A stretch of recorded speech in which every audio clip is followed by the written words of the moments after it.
Hello বন্ধুরা, এই ভিডিওতে আমি আপনাদেরকে দেখাবো কিভাবে টেলিটক সিমে নাম্বার চেক করবেন কোড ডায়াল করে। আপনি চাইলে বাটন ফোন দিয়েও নাম্বারটি চেক করতে পারবেন। আপনি আরেকভাবে নাম্বার চেক করতে পারবেন, সেটা আগে দেখিয়ে দিচ্ছি। মাই টেলিটক এই অ্যাপ দিয়ে আপনি খুব সহজে টেলিটক সিমে নাম্বার চেক করতে পারবেন। অ্যাপটি কীভাবে ডাউনলোড করবেন তা একটু পরে দেখিয়ে দিচ্ছি। অ্যাপটি ওপেন করলাম। অ্যাপটি ওপেন করার পর এরকম ইন্টারফেস দেখতে পারবেন। তো দেখুন, এখানে আপনি টেলিটক নাম্বারটি দেখতে পারবেন। এছাড়াও আপনার টেলিটক সিমে কত টাকা আছে, কত এমবি আছে, কত মিনিট আছে তা দেখতে পারবেন। এবার দেখাচ্ছি অ্যাপটি কীভাবে ডাউনলোড করবেন। এই জন্য প্লে স্টোর ওপেন করবেন, তারপর সার্চ অপশনে লিখবেন টেলিটক। টেলিটক লেখার পর সার্চ করবেন, সার্চ করলে অ্যাপটি চলে আসবে। এই অ্যাপটি আপনারা ডাউনলোড করে নেবেন। এখন দেখাচ্ছি কীভাবে কোড ডায়াল করে টেলিটক সিমে নাম্বার চেক করবেন। তার জন্য ফোনে ডায়ালার ওপেন করবেন।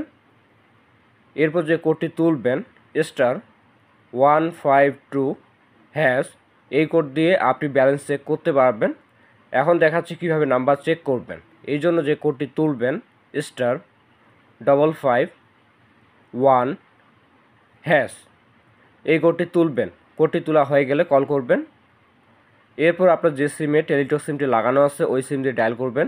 আমার ফোনে সিম 1-এ টেলিটক সিমটি লাগানো আছে, এই জন্য সিম 1 দিয়ে ডায়াল করলাম। প্রাইভেসির জন্য নাম্বারটা ব্লুয়ার দেখতে পাচ্ছেন। তো এভাবে আপনারা টেলিটক সিমে নাম্বার চেক করতে পারবেন। ভিডিওটি ভালো লাগলে লাইক করবেন। ভিডিওটি কোন জেলা থেকে দেখছেন তা কমেন্টে জানাতে পারেন। দেখা হচ্ছে নতুন কোনো ভিডিওতে। সকলে ভালো থাকবেন। ধন্যবাদ।